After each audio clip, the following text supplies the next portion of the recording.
With Bristol in the rear view, it's time to turn our attention to Kansas. Get some high speed mile and a half racing. Very excited about that. We'll review the card. We'll review the DraftKings lineups. We'll figure out what we learned. We'll figure out what we know. We'll take a look at the odds for the championship now that 4 drivers have been eliminated. We're starting round 2, 3 races to go. Brian and I break it all down today on the Angle of Pursuit podcast. Ross Chastain used the wall all the way around this racetrack. Logano has been the class of the field. Check out the big brain on Brad. Yeah, I need to change my underwear. Brian Twining. Kyle Larson dominates from jump. You can say what you want. You can say it was a good race. You can say it was a bad race. You can say tires suck. You can say, honestly, anything. But Kyle Larson's a fucking badass. And when he wants to be good, he's good. And Dude. He dominated from Saturday. He dominated through Sunday. Yeah, it was a little boring. Sure, it wasn't very fun. We were both tilting and looking at the live lines, being like, "Is this a good bet at 22? Is this a good bet?" No, nobody has a shot to come back and beat Kyle Larson unless something stupid happens. And I was almost tempted to fire just because stupid stuff happens when a guy has a lead like that and is running away with the race. If I tell you what, one thing, if I was holding the outright ticket, not you, something stupid would have happened. I can guarantee you that. He would have blown a tire. There would have been shenanigans, something.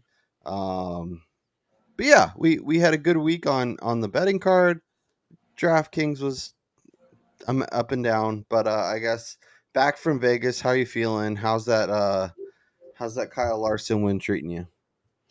Oh, it's treating me very well, my friend. It was actually my second largest outright bet I've ever made. So to say that I was stressing the entire day is an understatement. Even as dominant as he was, just the expectation that something was going to happen was always present. And, it, like you said, we were texting back and forth and we were throwing around lines, and I just kept thinking and then telling you, like, nobody is winning this race other than Kyle Larson. I don't care if Ryan Blaney is 20-something to 1. I don't care if Denny Hamlin is 15. They're not catching him. They're battling for set. If we could have bet, it honestly would have been fun if the books had given us anyone but Kyle Larson wins lines, and then we could have bet who was going to get second. Because I think that could have made for some interesting. So what was really interesting about the race, like that, hopefully down the line, as we get, as sports books maybe get a little more aware of NASCAR being a pretty niche but very popular betting sport. Had they opened up a bet like race winner winner outside of Larson, so essentially who finishes second type market, like they do for F1 or like they were doing for F1 when Verstappen was winning every single race. Every week you were able to bet essentially who was going to finish second place. Yeah. So I think it makes for compelling conversation, if nothing else. And obviously with football going, and, it was nice. Like I was texting you on Saturday night when we were watching the race instead of recording and writing the newsletter and doing all the stuff we normally do. It was kind of nice just to have a relaxing Saturday night. I had the race on the big TV. I had some college football going on the small TV. I was sweating my bets. I was enjoying the games. It was really nice. So I got to piggyback off of that because I was sitting there after the race had finished, and it was, I don't know, it was like 8:30 Pacific time, watching some college football, and I'm thinking to myself, basically what you just said, like, holy shit, I don't have to write anything. I don't have to look at any betting markets. I could just chill right now, place a few NFL bets, get up, and then watch football and actually be able to watch football, because now my attention is fully on NASCAR every single Sunday. Like, wild statement for me to be saying, but like, I don't even pay attention to the NFL games when the NASCAR race is on. It's on the second screen on mute, and the NASCAR race has audio. I got the live data rolling in on my computer. So yeah, no, it was a fun time to have the race on Saturday night. And I would be remiss if I didn't get this off my chest on the air, although I've been speaking it on Twitter this entire time. Every single person, or almost every single person, that is bitching that race was boring was probably also complaining about the current NASCAR Cup Series playoff system that has rando people getting in. You cannot have it both ways. You either want us to go back to a season-long championship format where essentially Kyle Larson, Tyler Reddick, and Chase Elliott would be the only 3 guys in contention for the championship. And it would basically almost be over at this point with Tyler Reddick winning it. If you go back to the Winston Cup scoring thing with 7 races still to go, or you have this format where it's rando. So either you liked what Kyle Larson did and you're going to complain that you hate the Cup Series playoffs, or you like the playoffs and you disliked what happened with that race. You cannot be one way or the other here. For me, that was fantastic racing. And as something as we've gotten bigger in the betting space here, like, that is the perfect race where the best car goes out and wins. And that is what you want, not the randomness of late race overtimes and all that. That's the thing too, is the same people complaining about him running away, not having a check at someone else competing, would have been the same person that would have been mad that Ryan Preece crashed back in 24th place and set up an overtime race, and all of a sudden somebody else wins. No, exactly my point. Like, sometimes that's going to happen. And I think that's just part of the sport. Like, there are days where one guy just throttles the field. I mean, shit, we saw it in Phoenix or I believe it was Phoenix, where Christopher Bell was just like bye, like, and there was nobody competing with it. And the only way that it even gets to the end with somebody else winning is if you have the randomness. So you either like the randomness or you enjoy the guy running away with the race. I'm kind of wishy-washy. I don't dislike either format. It is frustrating, though, when you sit on a Kyle Larson ticket and say, as he even mentioned it in a tweet in response to Jeff Gluck's poll, where I believe it got like only 26% yes, they enjoyed it, where he said, oh, sure, yeah, I go lead 450 laps only for a caution to come out and then get to overtime and then get wrecked on the restart. Like, that to me is not good product. That's not a good product. It makes for a compelling product. Yeah, it makes entertainment. It's entertainment. Makes for everyone maybe getting more randos tuning in for the last 15 laps. Yeah. I get it if you this is more like before the stage break cautions. They used to just follow each other around, and it was kind of like that was kind of the same situation. So I get it. Like, it wasn't like a super compelling race by any means, and I wouldn't even really say I had a ton of fun watching it. But I also don't want randomness for the sake of randomness. Like, exactly. And I didn't even have a Larson ticket. Like, I didn't have any exposure to him. Yeah. I wasn't on him. I wasn't fading him. I didn't have anything. I also think it's important to realize. So if you go back just 1 week earlier at Watkins Glen, the majority of that race was boring as shit until we got to the end, when there was all of those stupid cautions that shouldn't have come out. That essentially got us the Chris Buescher and SVG battle with 2 to go. I mean, in the long run, had that race not had those cautions, Chris Buescher is running away with that. There was no way that SVG was making up 4 seconds in like 9 laps. I just don't see that happening. And then the perspective of whether or not that race was good from a lot of fans is completely different without those cautions there. So, I think from a pure racing standpoint, I actually enjoyed Bristol because, yes, passing was almost non-existent, but there were guys who were able to do that. I mean, you can't tell me that Bubba Wallace wasn't passing cars for him to be able to finish freaking third, for God's sake. I mean, insane. It's not like he just teleported up to that spot. Yeah, shouts to him for blowing up our group matchup with Alex Bowman, which I was feeling like was going to be an auto cash. And it's not the first time that one car has ran away. As you mentioned in Phoenix, it happened.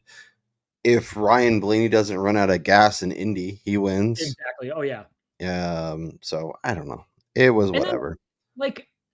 For me, like, one of the most enjoyable races of 2023, for instance, was the Martin Truex Jr. Sonoma race. I mean, because we were also holding a really juicy ticket that we were able to cash, but yeah, no, it was a fun race for sure. Like, you got to see the best car dominate the race. And that's what I want to see. I have no problem with that. I hate it when I have a ticket on the best car and stupid shit happens to them. Let's take a look at the betting card. We'll talk through it. We'll talk more thoughts on the race. And we are we're relatively new to NASCAR, so we're gonna probably have a little bit different viewpoint than Yes. people that have been watching this sport for 20 years. And obviously, we watched it back in the Mark Barton days, but not anywhere at the level we're watching Oh now. And no. then we completely faded out, and now we're back, and um, kind of getting into it now. And I think we have a little bit of a different mindset on kind of how that should go. But I'm having one hell of a season. Enjoying it. I'm glad we're able to keep this shit going. All right, Bowman, 48. Never really felt like he was a contender for a win. I felt like he was a strong car. I felt like he was a top 10 car. I think you Yeah. saw it from the get-go when Bowman pulled out to like a half-second lead, but then Larson was just kind of riding behind him. You were like, "Oh yeah, there's he has no Like, go shot." ahead, Alex. Pretend like you're winning this race. Yeah, All right, now exactly. I'm done. Let's go. Yep. Ty Gibbs, top Toyota. I don't know. If Gibbs doesn't get the speeding penalty, do you think he's in contention for maybe not the win, but like, a top 2 or 3 finish, top Toyota, be I one of the think he's best cars? definitely possibly a top 5 car if he doesn't get the speeding penalty. But again, with passing being as difficult as it was, and for the limited amount of fall off we did see, I think cars did have a slight advantage if they were on a couple lap newer tires. And the fact that Gibbs just wasn't able to make up that ground that quickly because he did have to start at the very back of the pack behind lapped cars as opposed to in his current running position order, that really was a detriment to his potential finishing result. Yeah. Busher over Truex, was happy to cash that. Doubled down on it after practice and qualifying. Busher wasn't as good as a lot of people kind of had expected. He was pretty average, Yeah. but he was still able to beat Truex, so I appreciate that. He was also able to beat Reddick, which I appreciate that. Helped me have a strong week. That right there, as bad as Chris Buescher was, that was as sure a bet as any of the fade Kyle Busch matchups were. Like, Yep. obviously there's none on the card here, but there were a couple that I hit very hard when I was in Vegas. Like, I faded Kyle Busch across the board.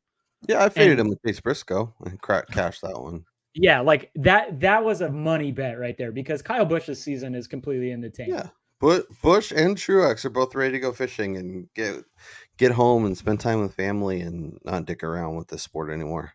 Yeah. So yeah, 7 units on the week. Pretty excited about that. Obviously, didn't have quite the week Brian had, but pretty happy with my results. Brian had Bowman, Elliott, Larson at 6-1. Hit it pretty good. Obviously, ended up cashing that. And Blaney, I think those were all really good bets. I think you put yourself in a good position. I also think it was smart to come back with Toto to win, given Yeah. where we're standing with all those Chevys. Bowman top 10. I wish I'd hit that because, as I mentioned before, That got scary at the end though. yeah, it did. It got a little too uncomfortable. Mick Driver was, I don't know, Yeah. I think underwhelming.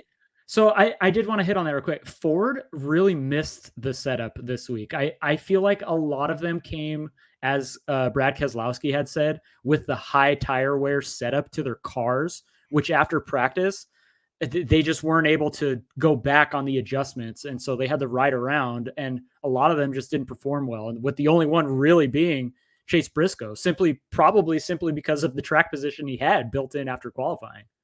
Yeah. Yep. I really liked your Bell over Hamlin. I thought that was good, especially at plus money. Obviously, Hamlin and narrowly edges him out. Your priest bet, Ryan Priest call on Saturday or Friday, I guess Friday night, was elite. He was an incredible performer both on DraftKings. He just rode around. Yeah, he did his thing. Obviously, a Bush over Reddick. Busher in the group obviously didn't cash. Larson over Hamlin, which was really nice, even at minus 116, and then Busher Oh top yeah. 10, which I thought might get there. I do want to point out our Substack. It's completely free to subscribe to, and we post our DraftKings thoughts on here. I obviously had Larson. I was really happy to end up there. If you didn't have Larson in DFS this week, you did not win Yeah, money. you'll see his score, but Busher over Reddick, Bill over Hamlin, and then I had Busher over Truex, which I was happy to have. Obviously, links to the episode, our full betting card, and all that kind of stuff. So, If you want, you can go over and check that out. It's completely free to subscribe to. And we pump that out every race day. So a handful left to get to. We are obviously in the heart of the playoffs, but the end is in sight. So start thinking about stuff that you guys would like to see during the off season. Brian and I are happy to go on vacation and give ourselves a little mental break. But if there is content that you think would be useful, information you think would be helpful, guests that you think we should try and have on to talk just bigger picture stuff, definitely let us know down in the comments. You can also hit us up on Twitter if you would like to do that. Also, if you're in our Grid Rivals League and you are in the contention, Brian is hot on your tail. But if you beat Brian, that means you'll probably beat me, and you will win $100. So get in contact with us if you are the winner, and we can either get you a gift card or maybe just do a little PayPal or Venmo, or we'll figure that out when we get there. Get in our DMs. But yeah, you gotta stay ahead of Brian if you want to win it. So get in front and make it happen. Let's talk DraftKings. So DraftKings was okay, as Brian mentioned. You really had to have Kyle Larson to be competitive. Like, you weren't taking down a tournament without Kyle Larson. I will show you my cash lineup, which had him, and as you can see, 197.95 points. It's a pretty good score for a guy who led I don't know, 462 laps. I'm so mad, Brian, because we even talked about this on Wormy's pre-race poll. I was like, oh, it's going to be like 2021 all over again. He's just going to dominate the race, and this could absolutely be in the cards. But I'm like, I can't bet 3 or 4 to 1. That's stupid. There was a 6 and there was a 5. Stupid. It's the best car. So Let me dumb. just say, I feel really bad for the 2.9% of people in that contest that did not play. Got absolutely smoked. Yeah. Blaney was obviously a really good play. Gibbs was fine. Bowman was solid. Cindric almost top 10, and then Eric Jones was, Eric Jones. All right, back to the GPP contest. So let's see what we did. Hamlin, Bell, Gibbs, McDriver. McDriver, honestly, from a DraftKings perspective, at his price, I was just gonna say at only 8%, yeah, that's sub pretty good. 10%, I think it's fine. I think Yeah. the Nemechek Jones crap was not ideal.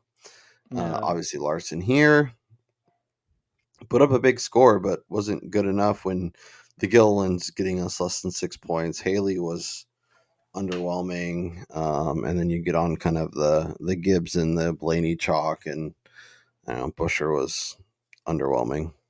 Yeah, I feel like Bubba was probably a decent play too. I mean, I know we didn't roster him, but with his finishing Yeah. result and the speed he had in the last, like, I want to say 100 laps or so of the race, he might have racked up a few fastest laps during that period. Yeah, he was probably pretty solid. Yeah, so overall it was okay. I think just because of where our heads were at, like, what was Larson's ownership? Like 55%. I think we were kind of in the what if Larson doesn't win category, and I think because Yeah. we were also a little pot committed with our nice bets from pre, so we're like, so we hemmed and hawed our way through it. But overall, fine week. Cash games really keeps you afloat if you're playing a lot of tournaments and you want to mix in some cash just to build that bankroll. It's a lot of fun. Makes it easy. So I gotta say, I haven't dove into that this year. I've been like yeah, 100%. you're missing out. Yeah, apparently I gotta. It's a print. It's been a print fest for the most part. The only weeks that I've really kind of not been underwhelmed is the super speedways, Oh which well, those are the weeks should you're supposed to be be off. more predictable, or not. They're not obviously not predictable, but given the way you build lineups, it should be fine. But I don't know. Stack the back. Haven't quite gotten my brain in position, I guess. Anything else Bristol wise? Obviously, we raced Saturday, so we've had an extra day off. Then we don't race again until Sunday, so that's kind of nice. But anything Bristol wise before we jump into this week's odds? Looked at value and figure out all the jabronis we're gonna bet this week. Yeah, I mean, I just think coming out of the Bristol race, it being the cutoff, us losing Ty Gibbs, Martin Truex Jr., and Brad Keselowski, and then Harrison Burton. Going into this week and now for the rest of this season, I think this is probably going to be the best opportunity of the year for a guy like Ty Gibbs to get a win. Now, obviously, you don't want to take too much credence to this because, they might be suffering from a little bit of disappointment coming into this race. That said, them no longer having to worry about their points situation in the playoffs or stage points and all that type of stuff, I think allows a young driver like Ty Gibbs to just go out and do what he does best. And that's put the pedal to the metal and go for a win and not worry about where they're running at the end of stage 1 or stage 2. And every single move that they make and strategy call is going to be based on end of race result now. So, I mean, as we dive into looking at the betting lines, I think right now is the perfect time to start jumping in on Gibbs. Question for you, though. With both Gibbs and Truex jumping out of the playoffs, does this give Bell and Denny a little bit of a extra time, extra effort, extra whatever you want to call it, with a little more resources heading their way?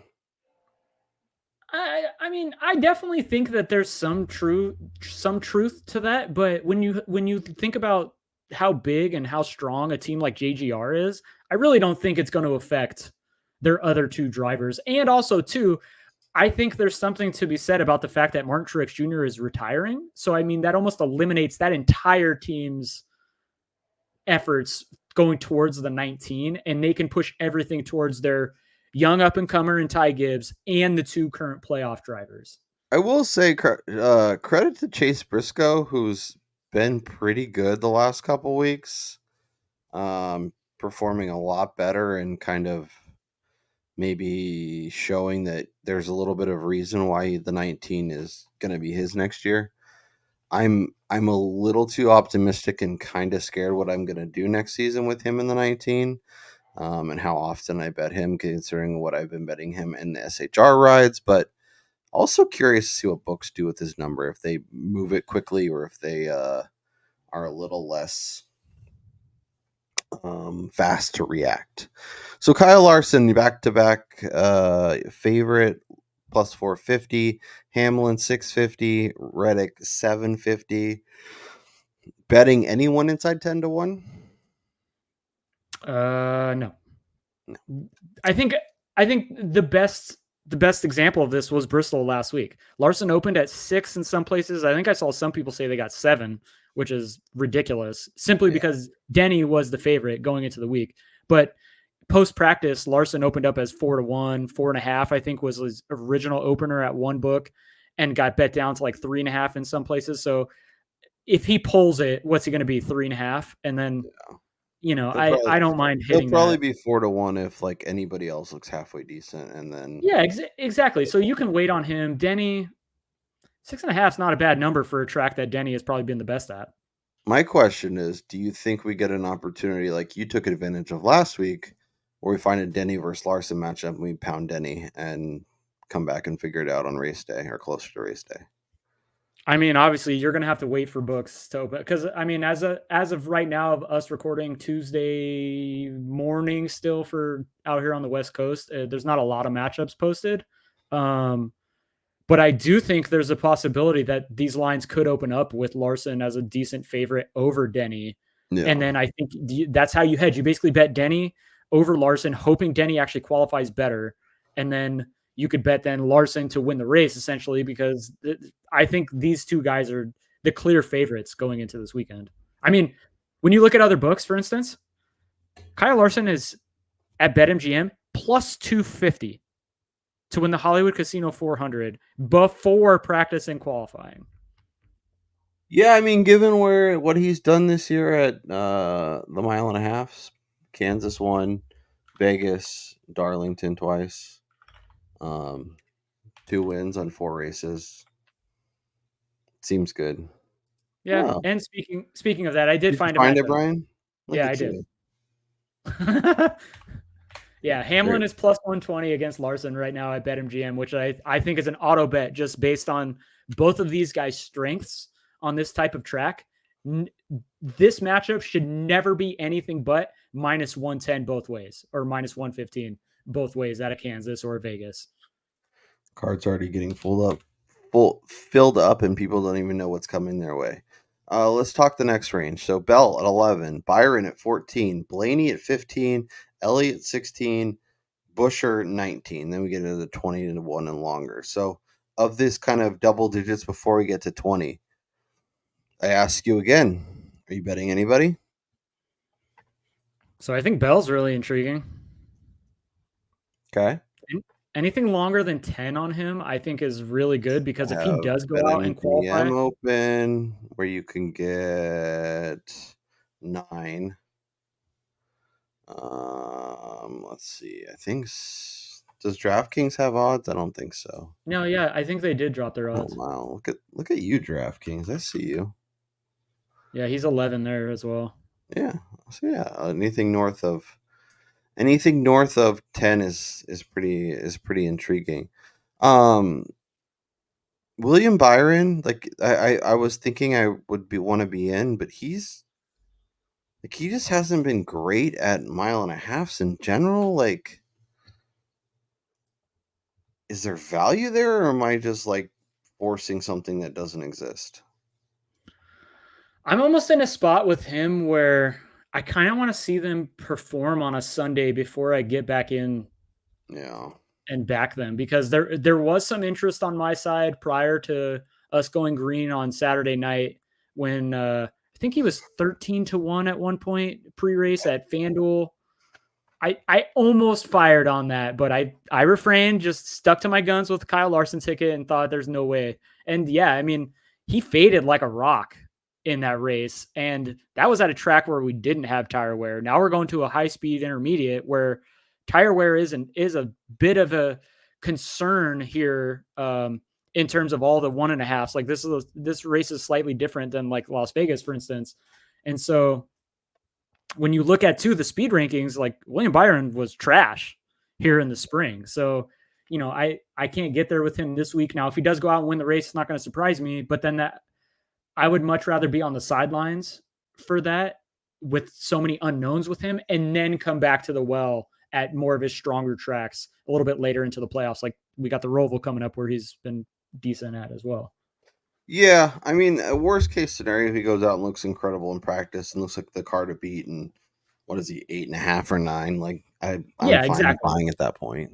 Yeah, I mean, and he looked really good in practice at Bristol too, and his number was 10. Yeah, I mean that was partly because of how strong Larson looked, but yeah, I mean, and he's like speed, like you mentioned, his speed rankings, he's like barely he's not even a top 10 car. Yeah, so over the last 4 there's Kansas some races, 5 on my part there. Yeah. So, yeah, I was ready to fire, and then the more I look, the less interest I have. Ryan Blaney, Chase Elliott, Truex. I don't know. I was in your ear a little bit about the Truex similar rhetoric of Ty Gibbs, where less stress on him now. He could just go out and try to win races. But I do think you're onto something with this team. I think Truex in general is just checked out for the year, and he just wants to get the rest of the season over with so that way he can fade off into the sunset and then do what he wants. Yeah, outside of Kansas too in 2023, he's been really good here. But I have no interest. Well, and then also too, I think you have to look at it from a team perspective. If we're coming down to the end of a race here and it's him, Denny, and Christopher Bell all running up front, you cannot tell me that JGR or Joe Gibbs is not going to get on the radio and tell Martin, get the fuck out of the way. Like, and you're not going to tell me that Martin's going to be like, double birds, click off the remote. No, he wouldn't do that. The dude is too he's too well respected in the garage, and he has too much respect for the sport itself. Which I think has been proven time and time again by the fact that he constantly badmouths the driving standards that the sport has kind of developed over the years with people just driving through each other. That's just not in his nature. So no. I think he would do the best for the team than himself. I have no interest in betting on Truex. If anything, I'll fade him, but that's kind of where I am with him in KFB. Let's talk 20-1 and longer because I think that's where the fun starts. So Keselowski at 20, Bubba at 21, Kyle Busch at 24. Both of us fired, as Brian mentioned, off the jump. Ty Gibbs, 25-1. Welcome to the betting card. Joseph Logano quietly just cruising through the playoffs, 26-1. Ross Chastain, 30. And then I'll include Bowman and Briscoe, who are both 44, before we get to the really gross ones that we're probably not going to add. As I mentioned, we're both on Gibbs. Anyone else you're considering, pondering, looking for better numbers on? Yeah, this is going to be gross. It's another non-playoff guy, but Watermelon Man? That's not where I thought you were going to go. I thought you were going to go with our boy Bubba, who has been I know good here, 23-11. but like his last two runs have been kind of underwhelming. Yeah, like, look, I love Bubba, and I think he's really strong here, but I got to see it in practice first, and then I don't mind betting him because he's not a guy that the books are going to shorten too much because everybody knows when you have guys that only have a handful of wins in the series and they've only been contenders for victories in those specific wins, basically, you're not going to take in money for mid-teen numbers. So he's got to be high teens or in this 20 mark, whereas a guy like Ross Chastain, who has actually surprised over the last month or so with his qualifying speed, he actually put together a decent day here at Bristol. He did a little bit better than what I thought he was going to do. He's been really good at 1.5 miles. He was really good here in the spring early on. And again, going back to the fact that non-playoffs, like checkers or wreckers, all in it for the trophy. I guess my concern is like the last couple of years, he's been much better in the spring than he has been in the fall. But he's been in the playoffs in those situations, though, too. That's true. I think 30 is fine. I think 25, I'm a little...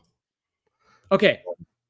Ross Chastain's last 6 qualifying efforts here at Kansas, or starting positions: 11th, 5th, 3rd, 6th, 2nd. If you don't think his number is going to shorten if he qualifies inside the top 10 again, I don't know what to tell you. Like, he is really good at 1.5 miles. That's kind of his forte. And so if Trackhouse is going to show up anywhere and try to get him a win, it's going to be a place like this where he's been up front battling with Kyle Larson and Denny Hamlin in the past.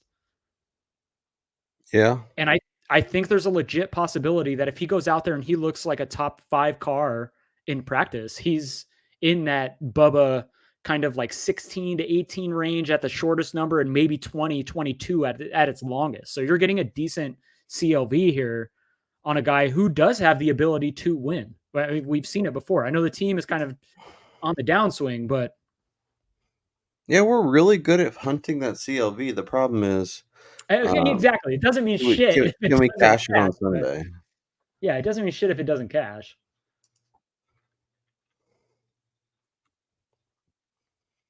Just looking at some numbers to see if I can get some interest on my part, because you have the wheels spinning. I've never won to fight the watermelon battle, but here I'll play the spoiled or delicious game with Ross by myself this time of the week. I think that's the move. True performance. How do you do this here? And yeah, I think 30 is a decent enough number. Obviously, I wish I was in Sin City still because he's 40 over at my favorite sportsbook there, Superbook.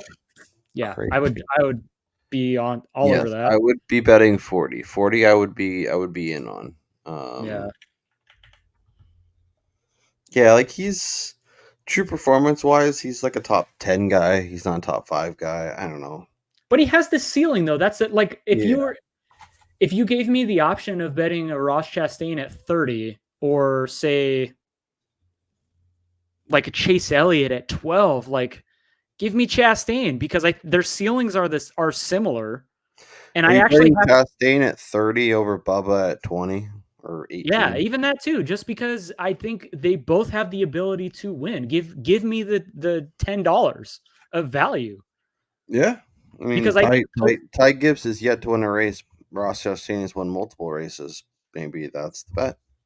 yeah, and also too, like I think there's a really good chance and better than 50% chance that they open up similar same odds with Chastain, maybe even a little bit shorter. Yeah, they're If he both going to be qualifies like really 12 well. or 14 on race day.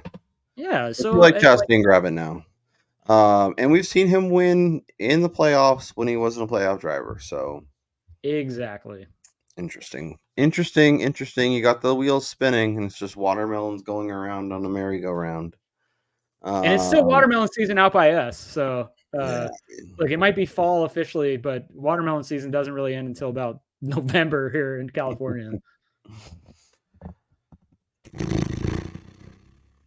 Any long shots you're wanting to get on the card just to lock them in, and then we come back and talk about our CLV on Saturday night and don't ever have a chance to winning on Sunday? I don't think so. I mean, I'm going back and I'm looking at previous winners here at Kansas, and I don't see a single outside of Kurt Busch winning in the spring 2022 race, which has proven to be not an anomaly because 2311 is incredible here. Yeah. But I don't see a single I guess really good or elite driver winning this race. I mean, if you go back, you look at I'll just go back to 2019 at random time. Kozlowski, Hamlin, Logano, Kyle Busch, Kyle Larson, Kurt Busch, Bubba Wallace, Denny Hamlin, Tyler Reddick, Kyle Larson.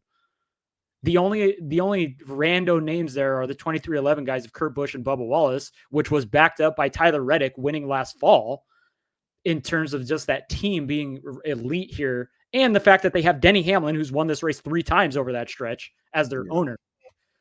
To me, this is probably a favorite type of race. And so Gibbs and Chastain are kind of on the fringe, but yeah, well, we go off on Sunday. They're going to be a lot closer, I think, or at least one of them will be. Butcher is somebody who's interesting. Obviously, was really, really good here in the spring, but from a career perspective, has not been great here. Do you think that was kind of the fluke, or do you think he's gotten better as a driver and he's actually trending in the right direction? Well, if I'm deducing, if I've got my tinfoil hat on here, when you look at the spring race, it was cooler weather. So I guess there's some credence to the tires wearing quicker in cooler weather. I guess that's one of the reasons why they were talking about the tire at Bristol. Yeah, because basically they're colder, they grab onto the track better, and they rip up faster. And so RFK was incredible Bristol spring. They basically sucked ass Bristol summer fall. So if I'm looking at Kansas, I don't think there's going to be a direct correlation for that team that they're going to also perform the same with Buescher competing up front with Kyle Larson for a win. So he's definitely downgraded a little bit for me, especially with both of them now out of the playoffs. At some point, they're going to start looking forward to 2025. So, yeah. I mean, I think you're onto something. I don't think long shots are the move this week. I think Ross, Gibbs, Bubba are kind of the last potential shots I see. All right. Should we go to what do you want to look at? Speakeasy? You want to go? Is there any matchups that you found that you're interested in? Other than the Denny one, there wasn't very many over on BetMGM that I was excited about. I'm looking at playoff races here at Kansas. Let's see, 2022 and 2023. Of course, it doesn't list it, but so yeah, for the most part, the Kansas playoff races have been filled with playoff drivers finishing inside the top 10. Yeah, I think Denny over Larson is interesting. I don't like Bell over Byron. I mean, it's fine, but I'd bet Bell over Byron at -1, but at -125, I don't know. Yeah. Chase Elliott over Reddick. Any interest, or is that No, absolutely not. Just with happening? we've seen 2311 win 3 times in the next gen car here at Kansas. Any potential like Ross or somebody as a top Chevy, or are they just winning it if they're getting close? I mean, that means they're beating Kyle Larson, who's so okay. Here's my thought on that. Kyle Larson at Kansas here, he has been elite at qualifying. And so if you're looking to fade him in the top Chevy market by going a different direction, I think the move is to wait post practice and qualifying because you're probably going to get longer numbers. I mean, when you look at the last 6 times we've raced here, this is going back to fall of 2021. Kyle Larson has qualified off the front 2 rows just once, and that was a 7th place starting position in fall of 2022. Every other one was 1st, 2nd, 3rd, or 4th. And so he's going to go off as a substantial favorite, which is going to just elongate some of these other Chevy numbers, in my opinion. Like, obviously, some of that's baked into the current prices, but when he goes out and proves that he's the strongest car, these numbers are only going to get longer. What about Briscoe at 7-1 to top 4? He's been good on the mile and a halves. Talking about him going in the right direction. Don't really love any of the Fords. Like Blaney's probably the best one, but like Yeah, but even him, they've actually sucked. yeah.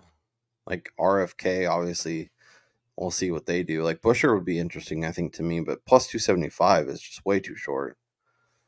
Yeah, no, I I have think zero. Logano at 5 and Briscoe at 7 are the ones that jump out to me in this range.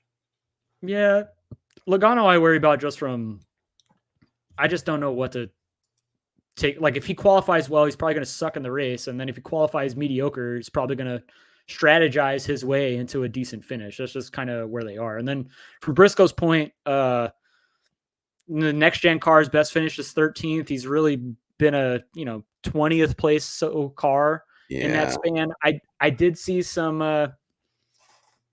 again tinfoil hat type speculation in the win the race Discord of somebody pointing out that what if JGR is already kind of silently backing Chase Briscoe at this point?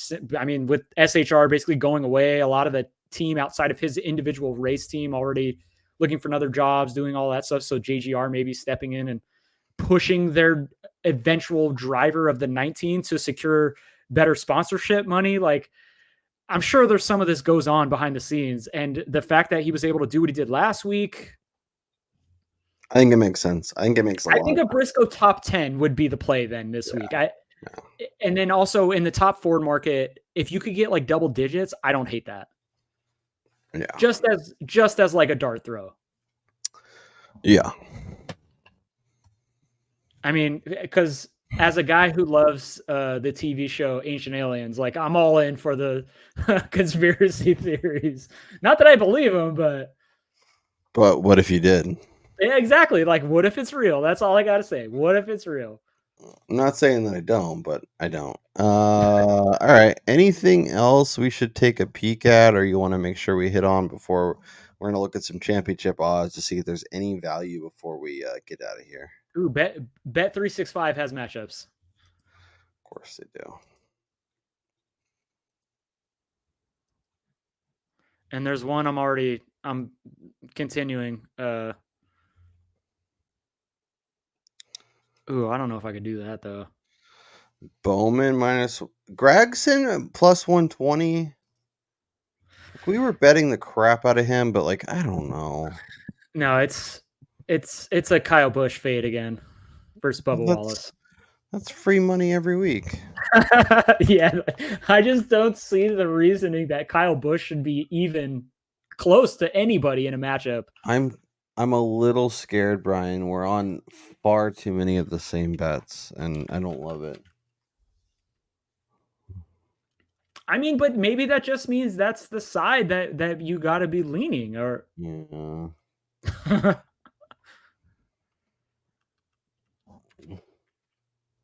Ooh. Gibbs over Logano. Ooh, really? Blaney over Elliott is Oh, that's interesting. Elliott that's minus 105. Oh, I'm taking Busher over Truex at plus 120. I know. I was looking at that. The other one that I was actually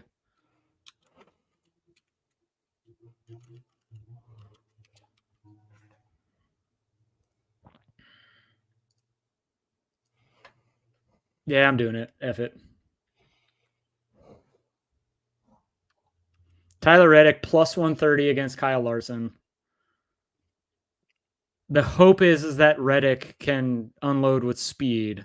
I mean, it's not honestly. It's not that much different than the Hamlin over Larson bet. Like, it's if the Toyotas are awesome, they will flip him, and it'll be close if nothing else.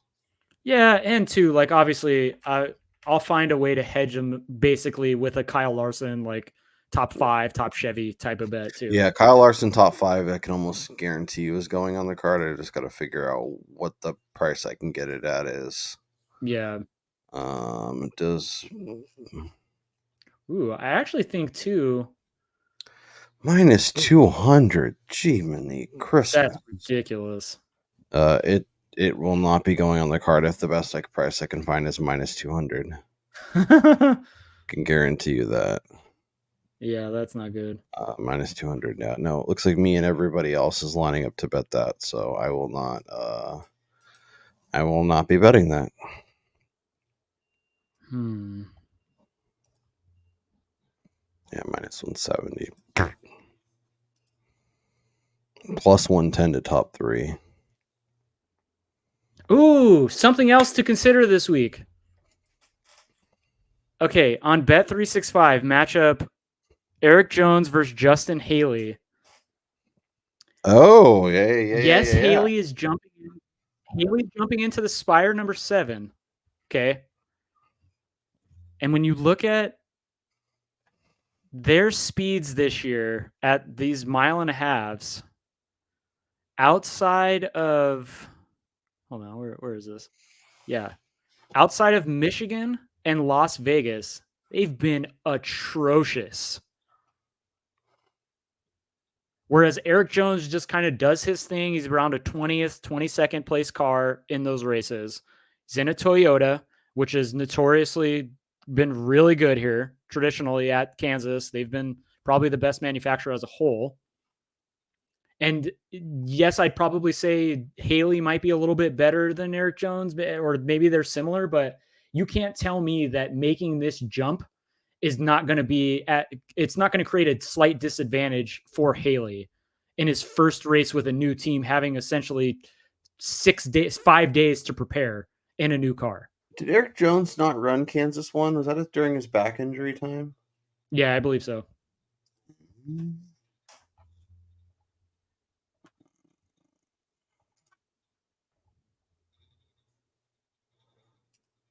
You finished 3rd here last fall. Brian Twining just dropping knowledge. Yeah, like so. Give me that line is too big. Yeah, I'm gonna join you on that. Once again, RIP our betting cards. Just fade us this week, and you'll win all the money. Yeah, like obviously, I think in a vacuum, if this was a full season Haley in the 7 car, I think this is probably priced accordingly. But there's going to be some bumps in the road for a guy jumping into a car a week ahead of time. Justin Haley is not freaking Justin Allgaier jumping into the 5 car here. This is slightly different. Yeah, no, that was a great catch on your part. So bet Haley over Jones, bet Truex over Busher, bet KFB over Bubba, and Larson over Hamlin. You'll win all the money. Congratulations. Or you just lose all your units. Exactly. Let's talk championship odds. Yes. So depending on where you look, things are a little wonky. Because over here, Christopher Bell is 5-1 on our favorite offshore. He was like 2-1, which is silly. Wonder what. Let me look. Yeah, and Larson's 4-1 over there, which is interesting. That's for the championship? Yeah. So Larson 3.5, Reddick 4.5, Bell 5. Hamlin 6.5. I feel really good about Larson, Reddick, and Bell being 3 of the final 4. Maybe that's just because I have nice tickets on them and I'm excited about them doing that. But I feel pretty good that at least 2 of them will be there, probably 3 of them. My question is, as someone who doesn't necessarily love Hamlin, but maybe I'm thinking too much about Hamlin once we get to Phoenix and less about him being one of the 4 when we go there. Yep. And should I be betting Denny to balance my exposure? Is there anyone else you're even considering now that we've eliminated? Like, Suarez is gone, right? No, Suarez made it through. That's right. Yeah. Yeah, I don't really have any interest in Suarez. I do think there's an interesting case to be made for Chase Briscoe still. If you can get that 75, I mean, if you can still get 100, I think that's a must bet just with how strong they've been.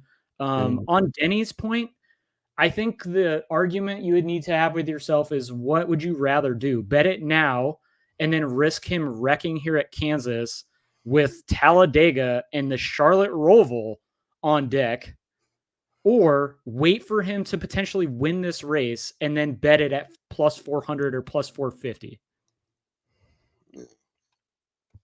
Right? If we get to Phoenix and your playoff 4, and this would be honestly a good question for Wormy. Are Larson, Reddick, Bell, and Hamlin? What is Hamlin's betting odds? Is he Larson, like Reddick, Joey Bell, Logano? Hamlin? Huh? If Like, is that he is like? if it's Larson, Bell, Reddick, Hamlin, I don't see any one of those 4 guys being longer than 3. Okay. That's just kind of my mindset, just because Logano's championship run 2 years ago, he kind of did that in a way that nobody really expected him to compete at Phoenix because they weren't a strong car on a consistent basis. And also, too, that team is much more likely to do what they did as opposed to somebody like Denny, where they completely punted the next 2 races heading into the championship race. Yeah. So I think the books maybe adjusted slightly to his current running position of the previous 2 races headed to the championship, but I don't see any one of those 4 guys, if they get there, going off at longer than 3. Yeah, I think you're probably right.